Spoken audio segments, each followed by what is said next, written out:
This is a Wild Age Production podcast.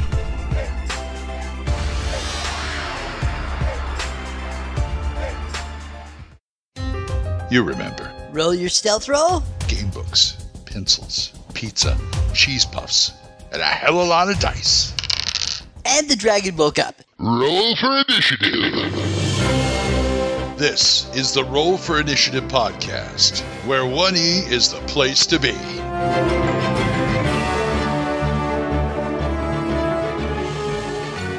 The Roll for Initiative podcast. We're in volume number 9. This is issue number 213. I'm Vince, sitting with Nick. Hello, everybody. We are here live. Well, we're not really live. We're recorded, but we're here for another episode of the Dungeons & Dragons cartoon. Yay. Mm-hmm. We Indeed. did get an email during the interim about the 911 question that I had proposed. Why would you need a dime for 911? And Joe D did write in saying much of the country did not have 911 in 1983. He said he was 53 and he remembers that the plastic disc in the middle of the rotary phone had a place to put the local police and fire department and ambulance number, and then you would have to actually put... and then when you push the button, the phone came along. Oh, no, when the push button phone came along, they had a place for it on the phone. I checked, and in 1987, only 50% of the country was covered by 911. Not sure, but I think you were able to dial the operator to connect to the police if you were not in a hurry, and you would need to explain why you need to make a free phone call. So, thank you, Joe. Apparently, we were wrong. Well, I was wrong. I'll admit it. Well, yeah, and I do remember that after he mentioned it. I'm like, oh, yeah. And even, like you said, when they went to digital phones. Yep. There was the placard on top that says, like, for emergencies, call blah, blah, blah. Yeah. Yeah, for fire or police or whatever it was. Absolutely. Now that he says that, I remember the little plastic disc in the middle that said police and fire, and I was just like, crap. Mm-hmm. Yeah. So Eric was right again in the cartoon, so. Thank you, Eric. Yeah. All right, let's jump into this episode, number 13. This was the final episode of Season 1 officially. So it kind of didn't... Well, this was a Saturday morning cartoon. So a lot of the Saturday morning cartoons followed the format of, 13 episodes and then moved on to a new season, or the show got canceled. So the D&D cartoon went to 13 and then moved forward to Season 2. Even though they really didn't have much of a break, it just kind of went straight through to the holidays, and then they just continued along to the next year. Would keep going with episodes. They never really took a break. So this episode we're doing here, 13, and then 14, which Nick will be doing afterwards, is just straight the next week. They didn't take any breaks at all. So this one was aired on December 10th, 1983. So we're getting closer to Christmas. Yay. Right. And this was written by Jeffrey Scott. IMDb rates it 7.5 out of 10. All right, so we jump right into the episode with the kids being chased by a stegosaurus and cracking jokes along the way and trying to run away from this thing. And I'd like Presto's thing, if I ran any faster, my legs would run out from under me. and that made me laugh. And it's a big stegosaurus. Yeah, dude, it's huge. It's like a Jurassic Park monster. I want to ask one question about... tremendous stegosaurus. They got to build a wall around it. Stop it. We never find out why the stegosaurus is chasing them, and from my... It's the realms. What else do you need to know? But stegosauruses are herbivores, aren't they? I mean, they're not carnivores, so why is this thing trying to eat them? According to paleontological evidence, the stegosaurus was a herbivore. Exactly. So we don't know why this thing is chasing them, other than it's just a cool monster to throw it. Because, we're kids and we like dinosaurs. What kid doesn't like a dinosaur, right? Of course. I mean, I'm seeing this on TV with my first bowl of cereal. I'm like, yeah. And I'm sure you watched that cartoon Dinosaurs or whatever it was called. Dinosaurs? Yes. Don't even know what you're talking about. It was around the same time frame, too. Okay. Well, another time. So, and of course, as usual, with a running scene, someone has to fall. And guess who it is? The one with 4 legs. Uni. Klutz. Uni, of course. Yeah. Ass. Hank makes a notion that they should probably fight it, but Eric says, "Are you nuts? Personally, I have no desire to be peeled off that thing's foot like a piece of chewing gum." Yeah. So once they figure out it was pointless, they book in running inside of a cave, and the whole, the thing's too big to fit in the cave, and it tries to get its face in there, and it's snapping at them. Yep. Yeah, whatever. And at this point, they're like, Sheila breathes a sigh of relief, and happy about that they were not the main course for once. But, of course, in the realms, nowhere is ever safe, is it, Nick? No, never, because what's waiting for them? A bunch of orcs. Yes, orcs. The group, pig-faced ones, nonetheless. pig-faced orcs, which I'll bring that up in just a second. Of course, his group is outmaneuvered and easily captured. These are the worst adventurers when it comes to low-level monsters I've ever seen in my life. They get captured faster than you can blink an eye. I know. They're terrible. One of them grabs Uni up and to my delight, and holds her, and says, "Unicorn stew." Think that tastes Yum. you think that tastes any good? I don't know. Sure. Tastes like chicken? No, I don't think so. By the way, purple cape. What the heck was up with that? You see him? He had a purple cape on. Oh, yeah. I just thought it looked weird. Well, maybe he's like special. Maybe his mommy made it for him. Was that? Yeah. I guess it was just to determine the guy who spoke. I have no idea because there was no real leader there. But so Bobby threatens to make bacon out of the orcs. So, orcs are pigs. Bobby proved it right there. Will would be super happy right now if he heard that.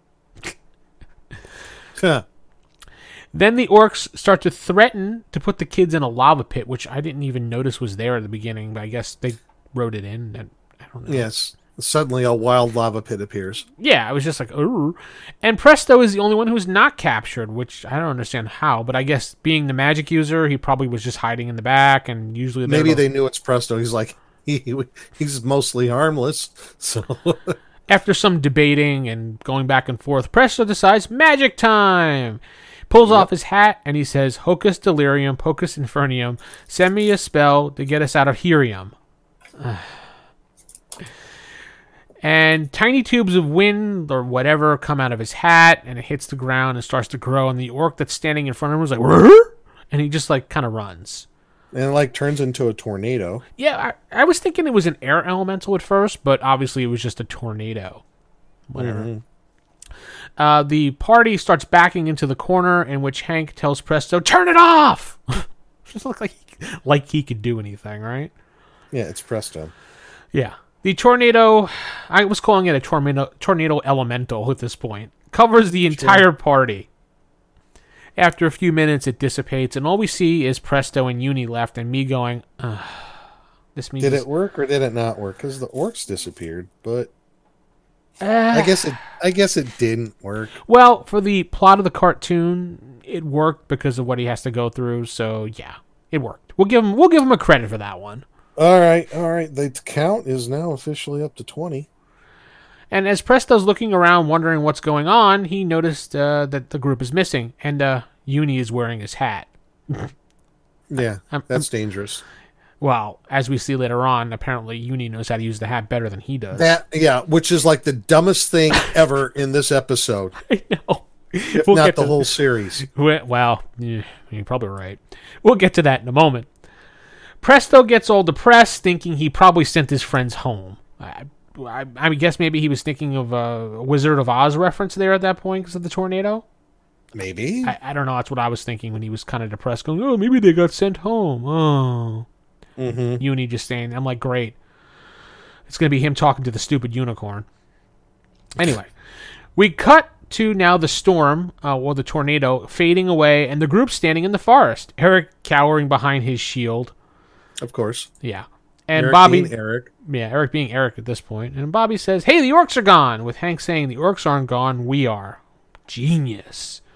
Wow, that's why he's the ranger. Well, yeah, he's brilliant. As the group tries to figure out where they are at this point, because they don't know where the heck they are. Mm-hmm. Then we start hearing some weird, like, monster noises, as if, like... And they start running away. They start running as Eric is bashing Presto, but then realizes Presto's not there. He's like, "Hey, where is Presto?" Where is Presto? And then Bobby notices that stupid Uni's gone, too, but whatever. Eric had a lot of really good lines in this episode, which had me laughing.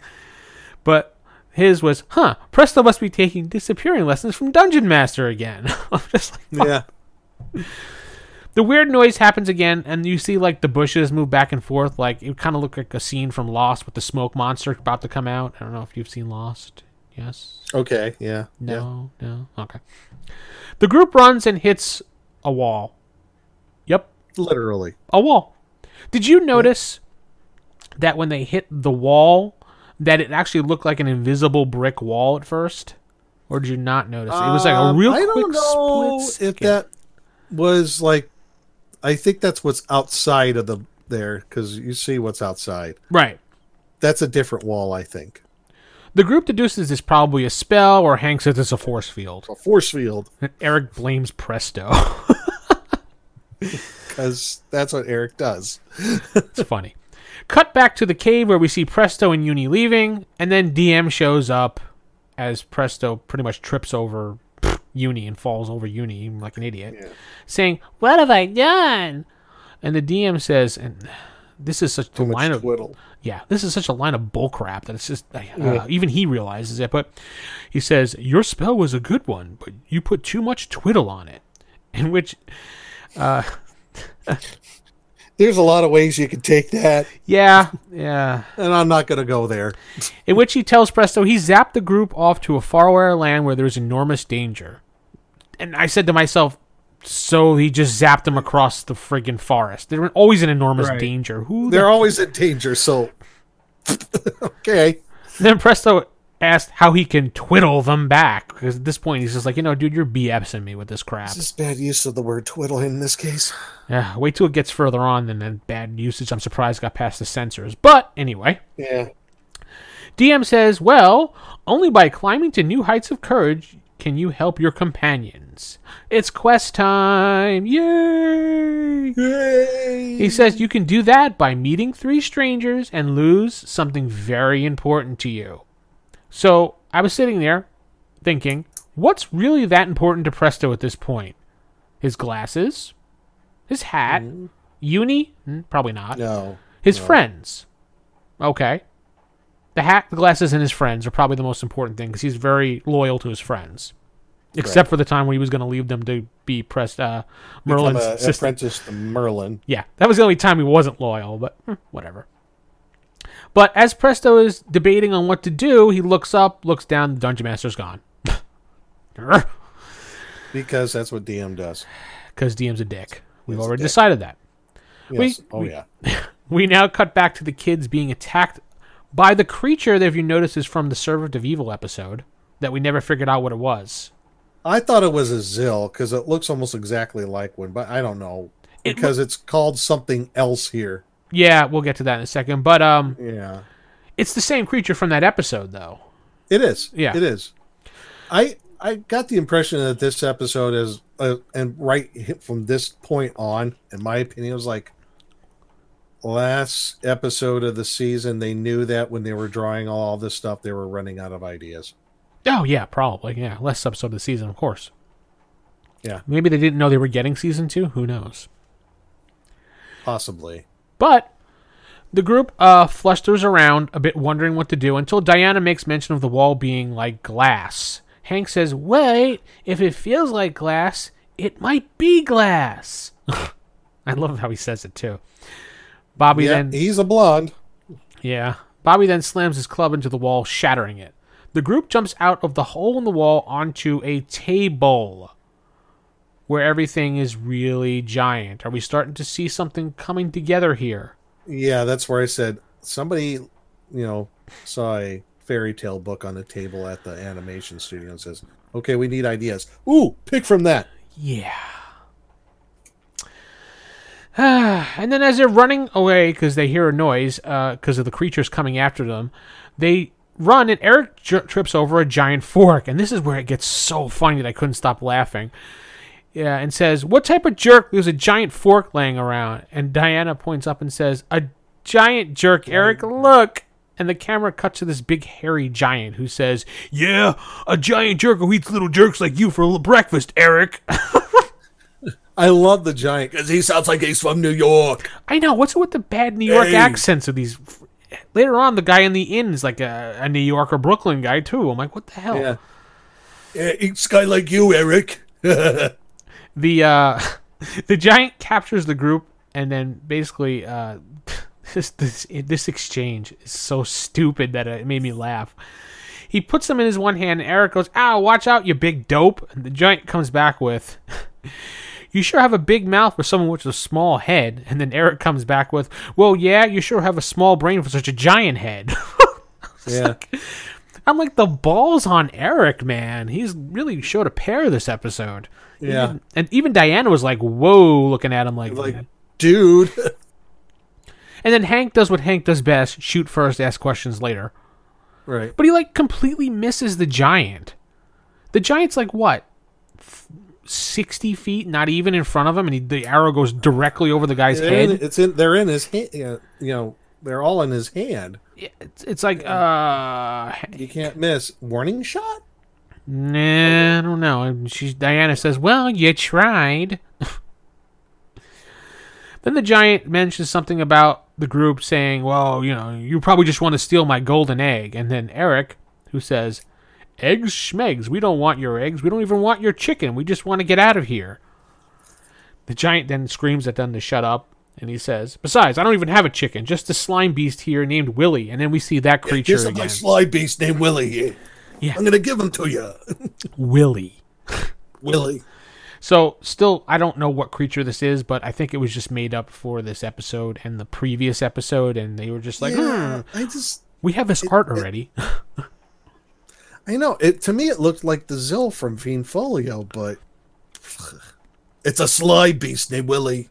So, at this point, what type of giant do you think this is?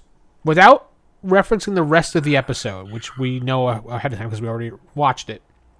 What type of giant did you think this was? God,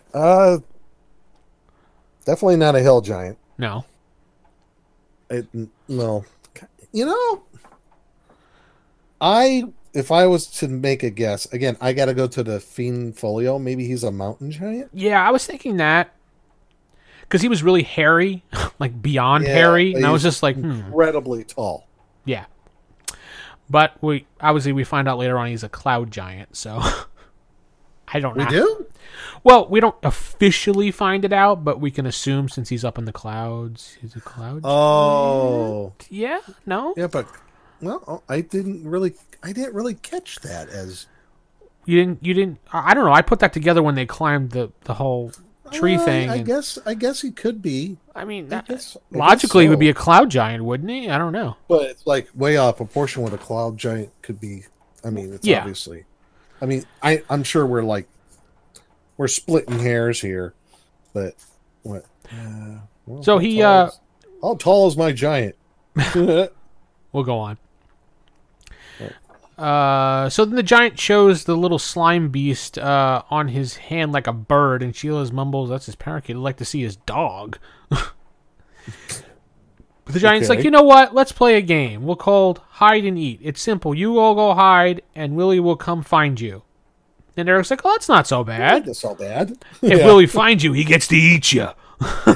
If Willie finds you, he gets to eat you, see? Yeah. Yeah. He's like a New Yorker / gangster at this point. Go Yankees. This is how I picture Yankees fans. Yep. Hey. That's rude to the New York Yankee fans. We apologize for Nick's actions out there. We know. The group runs as the giant lets them go for this game. They head towards a door, and they all go under it, but Eric gets caught going, he's going to eat me! He's going to eat me! I'm going to die. And Hank pulls him through the door to the other side with the rest of the group, and he's like, what took you so long? Hank pretty much loses it at this point. Shut up! Let's run and get out of here before that thing finds a way around. And Willie's like trying to claw his way from under and all that. He's like a little cat trying to claw them from underneath the door. So we cut back to Presto wandering around town. We know we haven't actually seen a town in a while. That's true. Yeah. And everyone appears to be like asleep in the streets. Did you notice that? Yes. I was like, what the hell? Why is everybody sleeping? Is it like a magical spell? Because it's night. Is it? They're drunk? I don't know. It's like always night there, so it's hard to tell half the time. Right. I don't know. They walk towards an inn, and we see this, like, really fuzzball-like creature being thrown out. No idea what that was. Do you? It looks like... well, let me see here. Well, you have the orc leaving the tavern. Well, yeah, the orc walks right past him. He's like, yeah. Like he either belched or passed gas or one of the two. He's like, I feel so much better. Or he just got his orc on. This hairy thing is like... I have no idea what that was. No, it looks like a little, like... It's a Sasquatch. Okay, we'll go with the Sasquatch. Fine. But when the fuzzball gets... for Jack's Lynx. We'll call him Fuzzball for this time point. Yeah. Meanwhile, in Mos Eisley Cantina... Anyway, the fuzzball goes out, and Uni jumps through the window with a scream. Nick? Yes. No! And then Presto's like, hey, what? Hey, Uni's gone. He pretty much is like, where the heck? And then he peers through the window and sees Uni on a table. How the hell did Uni get across the room that quickly onto the table? Remember, he can teleport. I don't think... At the table is a three-headed... It's a three-headed... You don't want to give Uni that much credit, do you? No, Uni's dumb. At the table, there's a three-headed ogre. Well, I'm calling it an ogre. It looks like an ogre to me. Yeah, it's a three-headed ogre. I'll go with that. It's sitting there with 3 skulls on the table, and it says, oh, it's a rare unicorn. Another one of those people with that stupid New York accent they're trying to imitate. It's a rare unicorn. We want to sell it. We can make a bundle, he's pretty much saying. And then Presto whispers screams through the window for Uni to get out of there. But then something yanks him into the room. I didn't see what it was. Did you? It was a really bad animated goblin? Yeah, I wasn't sure what it was exactly. It was just like you saw him real quick and he yanked him into the room and pushed him into the table. Uni jumps into Presto's arms like a scene from the Bodyguard movie, and complete with the face licking, of course, of love. Ugh. It's a really bad animated goblin, essentially. Yeah, okay. That's what I figured.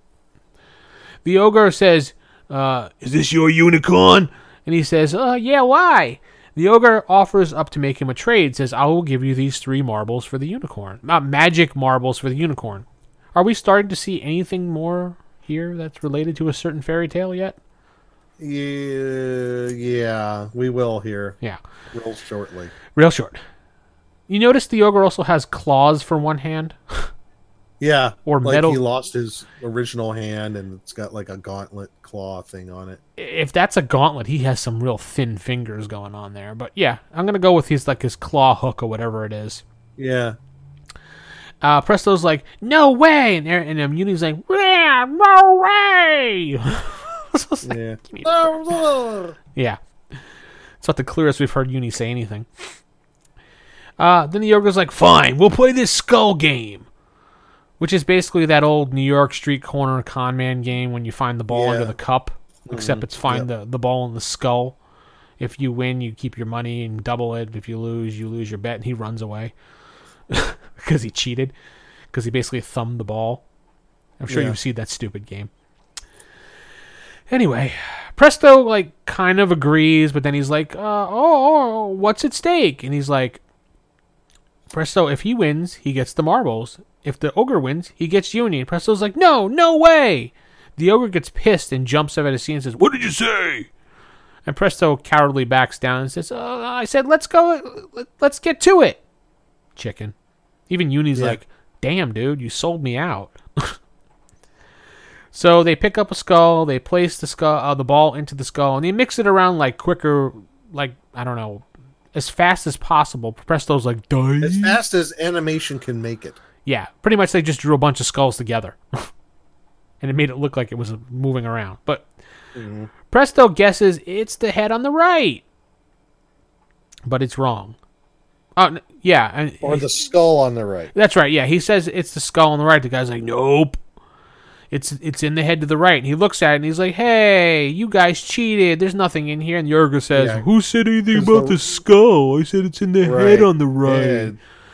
And he spits, the right head, spits out the ball. He goes, bleh, and the ball falls on the table. The ogre grabs Uni, and Presto gets chucked out of the bar on his butt, just like the fuzzball who earlier got tossed. The poorly animated looking goblin. goblin. I wonder if that same thing happened to the Sasquatch. He got tossed out because he lost too. Maybe. Yeah. Then they tossed the marbles, and kid, you can keep these marbles. They're worthless anyway. What? And then I wrote a little note here to myself. What's with all these baddies with these horrible sounding New York accents? It's just awful. Because I don't know. Awful, right? Awful. Anyway, we cut to Presto wandering outside of town, bashing himself pretty much. Like, I'm an idiot, blah, blah. I made everybody disappear. They're all gone. Maybe I should make myself disappear. And then he takes the marbles and throws them on the ground in a fit of rage. Yep. And then... guess what grows out of the ground? A giant stone-like tree. Yes. Slash petrified beanstalk. tree, basically. Yeah. Like they have the marbles sink into the ground, and then like a petrified tree comes up with like a doorway in it. Yeah, I know. A doorway. Presto's like, oh my god, it's like a mile high. It mentions, this better not be what DM means to climb to new heights, because nothing's going to make me climb that. And we see Uni comes flying out of the bar, rounding the corner, which means he basically didn't get too far when he threw this, because he was like right there, according to the way it was all set up, right? Yes? Nick? What was that? I said Sorry. he throws... Uni comes flying out of the bar, and basically means he didn't get too far when he threw the marbles. Right, yeah. It doesn't seem like he got very far away from the bar. It's like just like maybe right around the corner. Yeah, something like that. And we hear a scream. Oh, I'm sorry. And then the ogre's chasing Uni, and they run into the tree together, and the little door closes behind them, and the orcs are just like, oh, the tree swallowed them. Oh. Run away with my girly-looking legs. Yeah. And then we cut to Uni and Presto. Apparently he nares. What's that? Apparently the three-headed ogre uses nair. That's a personal preference. Leave him alone. And then we cut to Presto and Uni inside the tree with steps before them. How convenient. We do hear a scream, which sounds to me like Tiamat at this point. I guess it's just reusing sounds, but whatever. Right. We see a shadow of something. At this point, I was... Yeah. Something's amiss. Is wrong. Saturn 3. The shadow looks like the slime beast, kind of. I don't know, just, I guess... my slime beast named Willie. Stupid accent. Anyway. And then we cut to a commercial. And scene. And scene. Then we come back from commercial. We see Presto and Uni climbing the stairs, like... Yeah. And then I think Presto mentioned something about if they ever get back, he's never going to skip gym class ever again. After a bit of wondering, Presto thinks they should go back. As he turns around, the wall looks like the Evil Dead Necronomicon face and lights up and screeches at them. I was like, "Dah." I never got that from it, but yeah, okay. It looked like the Necronomicon, and it has that little face on it. Yep. From the Evil Dead. Yeah, it's whatever. That's where my mind went. Then we cut back to... he runs scared with Uni in his arms up the stairs. But yeah. We cut back to the castle where the group is hiding from the slime creature inside of a broom. The little bristles of the broom. They all come out, and Eric makes a snarky comment about the creature wouldn't be able to find them in there, but then looks up, and there's the creature like... There's the slime beast, Willie. And the group... onto the broom end, yeah. The group heads to the window, because Hank's like, go to the window, guys! So here's where we find out more about the slime creature. As the group is climbing up, the slime creature, who basically up until this point thought can only glide, can actually fly too. Yeah, it can fly. Swoops in and grabs Bobby. Diana and Hank come up with this amazing plan that Diana's going to throw the pole, her staff, at the thing. It's going to hit the creature, drop Bobby, and Hank is going to shoot him with an arrow so Bobby can glide down into a bucket of water. Yeah. I was like, what? Okay. Yeah, where'd that bucket of water come from? Well, plot point. Yeah, pretty much. Diana then uses her staff to knock the top of the giant lantern on the wall off to capture the creature inside of it. So it's kind of like a little cage for the creature. He's kind of stuck underneath it. Mm-hmm. The group seems happy as Eric says, "Phew, that was some battle," and leans back on the wall, but it's actually the stupid giant's face. He's like, "Boo!" Yeah. Eric falls, grabs a hold of the windowsill. The giant said, "Did I scare you, little brave man? You guys did again." Nick, you do the voice a lot better than me. Hey, what'd you do with my buddy Willie? You did okay against Willie. Let's see how you do against me. Yeah, pretty much. He picks up Eric, and grabs the group. But then the clock chimes, and Willie kicks the lid off the. The giant kicks the lid. Kicks the lid off of the thing. Lets Willie free and says, "Another egg is ready to go. Go get it." Willie goes flying off, and then he says, "Yeah, go ahead." I just love the part where the giant he has this toy, I guess, and he puts Eric and Sheila on these little dragons that. Oh yeah, he said he's bored, so he wants them to entertain him for a while. I'm like, what have they been doing the whole time? Entertaining you, dude. I kind of equated those dragons to like Rock'em Sock'em type things. Yeah, I did too. And he puts the rest of the group in a bowl. I was like, that's not gonna hold them, dude. But as we see, it doesn't, because Bobby jumps out and comes to rescue Sheila. The giant gets a good laugh out of that. Oh, hey, that's pretty funny. And then Bobby bashes the toy in one shot. The giant's like, "Roar!" Hey, that was my favorite toy. Hank does what Hank does best, shoots an arrow, cuts the curtain off the window. It falls on the giant's head while they escape down the broom again to the floor. The group runs as the giant stomps behind them, mumbling and growling stuff at them. Go Mets. I thought it was Yankees. He changed. He's now a Mets fan. Wishy-washy fan, huh? Fair weather fan. That's what they call him. Yeah. Fair weather fan. We cut back. Oh, maybe he's from Jersey. No, he sounds more New York. He sounds more New York than anything else. Yeah. We cut back to Presto and Uni still walking up the steps and tired. Yeah. Here's where it gets beyond ridiculous that Nick was talking about, but we'll get to that in just a second. But they stop as they hear a noise and look out the window to see a baby yellow mustard dragon holding onto the limb and about to fall. And I'm like, how the heck did he get out there? I don't know. You know? I don't know. Anyway, Presto climbs out the window in an attempt to rescue and save it, but of course Presto is Presto. He slips and falls. And this is where it becomes dumb. Yeah, he grabs onto the branch and it starts to break. He notices it. Uni notices it. Uni comes out and he's like, "No, Uni, get back. It's going to break." But Uni's like, what that noise is. And then she grabs his hat and mumbles something in her mouth. And the spell comes out and works, and we get a flying carpet. She's like, Uni, who can't even speak clearly with nothing in her mouth, now with something in her mouth, is able to get a spell off better than Presto ever could. Yeah, that's where I'm like, what? Is this the jump the shark moment? Yeah, pretty much. I think we jumped the shark in episode 1. At least for the first season. I think they start to redeem themselves in season 2 in some ways. No. Okay. Then all of a sudden we hear a noise and we see it's a giant lizard climbing up the steps, and Presto basically is just like, "I'm out of here," and tosses the baby and runs. Well, I knew immediately when I saw it, like, that's a gold dragon, dude. Yeah.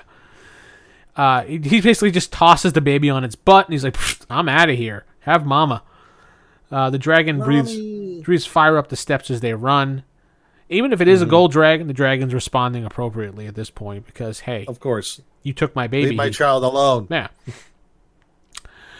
We next finally show that they are at the top and they leave the tree. They hop over on the platform, which now basically where I got the assumption this was a cloud giant because they're up in the clouds. But, why not? No? Doesn't work? Well, hold on a second. I'm looking at it here. Yeah. And okay, Willie, the slime beast. Well, they're not really in the clouds. No, they're on land. Are they? But who knows? Who cares? But I thought that Does it thing was. matter? I thought No. that thing was up in the sky in the clouds. Well, yeah, kind of, sort of, but they're not on clouds. They're on land. Like, they're just really high up and, like... I'm a cloud giant. Leave me alone. I'm a Mets fan one season, a Yankees fan the other. Leave me alone, okay? Okay, then. The dragon follows them out as Presto trips over Uni again. Wah, wah. And they believe their time is up. The dragon spits some fire at them, comes over, looks like he is about to chomp on them, and then notices that the slime beast is swooping in and grabbing the egg, the golden egg, and flying back to the castle. And Presto says, well, that must be what DM meant about enormous danger, as he's pointing to the giant, enormous castle, which he remarks about, saying, that's giant. Whoa. Just as they talk more about it, they hear Eric scream. Presto runs off with Uni saying he knows that panic scream anywhere. Yes. We cut back to the group running as the slime beast flies in and gives the giant his egg, and the giant says, as a reward, you can have the little ones. Didn't he fail at that to begin with? I mean... Yeah. Hank then yells to Eric, who is cowering at this point behind his shield, come on, that slime thing is after us again. And Eric is like, what are they, tag team chasing us now? He still has time to make a joke, right? Well, if you're going to die, go down laughing, I guess. Yeah, pretty much. Presto comes from around the corner of the one of the walls, and he sees the group running away from the creature and decides to cast a twiddle. Yeah. I'm going to call it twiddle from now on, ever since that DM. Yeah. Okay, so he says, Alakazam, give me a spell to get them out of their jam. Nothing seems to happen for a few moments as the hat lights up. And then he says, maybe my fingers aren't loaded. And then like a blast of white light shoots out, almost takes his head off at this point. Yeah. That would have been hilarious. Yeah, right? Ricochets off the wall and hits the creature and puts him in a cage on the hanging from the ceiling. Yeah, yeah. I'm like, hey, he did that's it. Useful. And He that did it. All right. is a point, right? Is a point. So far, he's been doing pretty well. I mean, he's been spot on. Yeah, he's got 21 so far. Oh, wow. The group has a happy reunion, but then they realize the giant's still there, so they run. While running, Presto stops and says, hey, wait, we forgot the egg. Eric snaps, there's no time to be thinking about breakfast. Presto's like, no, it's the golden egg. We need to get it back to its mother. At this point, they're hiding under what looks like a dresser, I'm thinking, or a hallway something or other. I don't know, a table. And you see the giant peering at the bottom, looking at it with his hand on the ground. And the egg is like just, I didn't get this. Why would he have the golden egg in his hand on the ground so Presto could run up and just basically like, thank you, and run away and toss it to Eric? Because it's convenient to the plot. Oh. Okay. What else do you need to know? I don't know. As they're running, the egg starts to hatch, and a baby pops out, jumping into Eric's arms, licking him, and he's like, hey, I'm not your dada. I'm not Dada. I'm not your dada. Who's your daddy? Oh, wait a minute. No. Hey. Hey. Now. The group runs towards the tree and into the tree where the giant can't fit because of his big stupid head doesn't fit in there. Well, the rest of them too, but it's just funny watching his big head try to fit in there.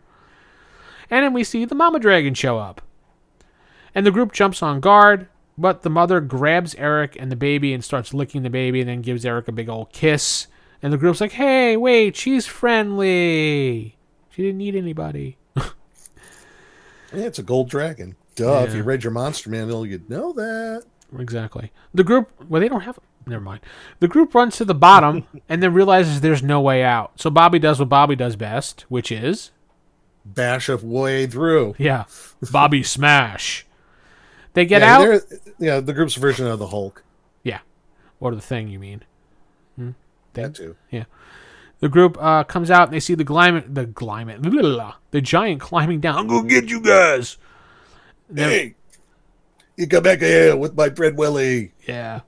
Presto then says, don't worry, guys. I've got this twiddle thing down cold, I think.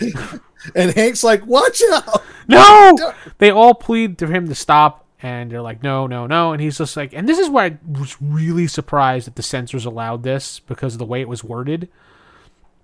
I'll fiddle with my twiddle and diddle with the middle and make a magic riddle that will turn the giant little. I was just thinking that. I'm like, that was a little, for 1983? Maybe. I don't know. Eric. He said it kind of fast. Yeah, true. Eric hides behind his shield and says, oh, great, now he's doing nursery rhymes. He diddled his middle. And it worked. It worked. It zaps the giant, and he falls with the tree going away, and everything is gone. Yeah, like this blast of what kind of orangey kind of light. Yeah. Just kind of circles around the petrified tree, and the giant falls and disappears into the ground with the petrified tree, which now becomes a nest for the gold dragon. Gold dragon. That was some real fancy finger work, Presto, Hank says. And then Dungeon Master shows up and says, your spells are improving, wizard. Does that mean he kind of leveled up, or? Maybe. I think he leveled. He's now level 2. He's level 1 because he was level 0 before. And then Eric's like, improving? It was his stupid twiddling that got us in trouble in the first place. That's what usually does it. Yeah. Hey. And Dungeon Master says, your trouble worked for a good cause. And they saved the last... because they saved the last of the golden dragons, as we find out that this is a good type of dragon. And, of course, Eric has to have his one remark in here that says, the only good dragon is... But the dragon picks him up and puts him in the nest, and he huffs. He's like, a golden dragon. Yeah, the only good dragon is a golden dragon. I wanted to say the only good dragon is a dead dragon, like Starship Troopers. But never mind. The baby dragon starts licking him on the face, and what are you gonna say now, Dada?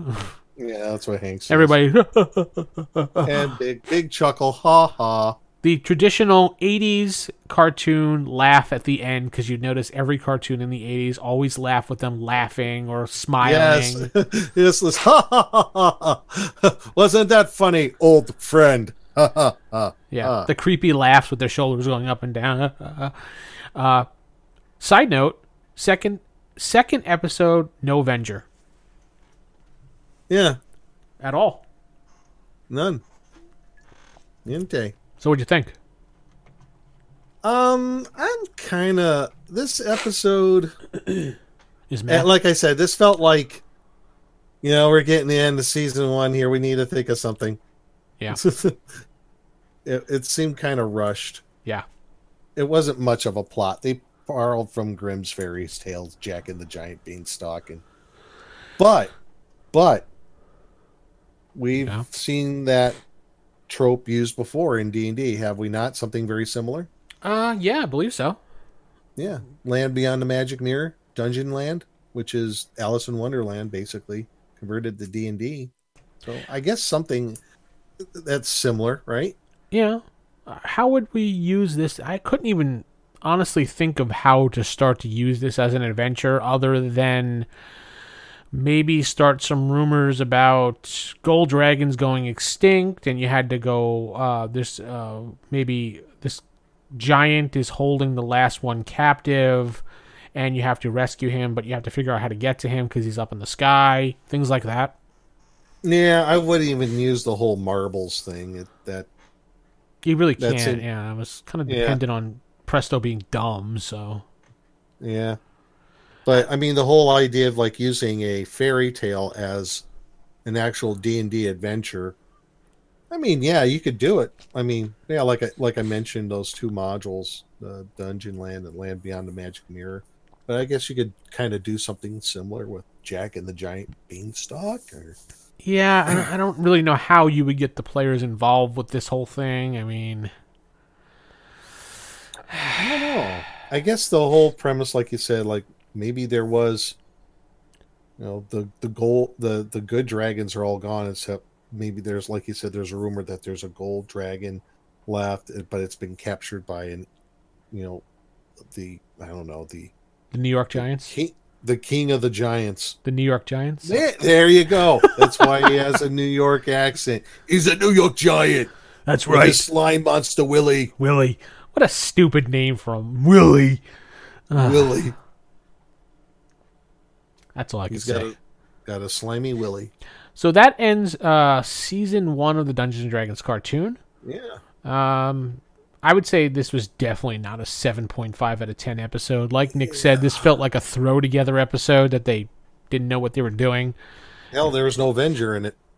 Yeah, I don't know what I would love to get a hold of the writers of this and just ask them what they were thinking at the time. I mean, I know it was 30-something years ago, but still.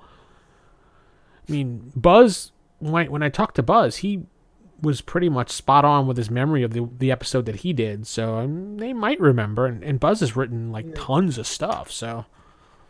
I don't know. I still think it was, at the point, it's like, we need an idea. Oh, you know what? I read Jack and the Giant and the Beanstalk last night to my kid. They're like, okay, let's run with that. Let's do it. Let's do it. All right. We'll give him a New York accent, the Giant. He's the New York Giant. Yeah. All right. Anyway, so I guess that's going to wrap the episode up. RFIstaff@gmail.com, Facebook.com/RFI podcast. Head over and join us on our Discord server. We have our own. We've had it for quite a while. It's actually been jumping around lately with people chatting around ever since the announcement of the death of G+. So more people are heading over to things like that. And, why not? Join the people there. Everybody's having fun. And why not, while you're there, talk to the host. Check out Save or Die Podcast or Thacko's Hammer. They've been delivering episodes left and right. So join in the fun. Say hi, right? Come on down. Join us next time for the next episode. Keep it original, keep it old school, and good night. Hey, everybody.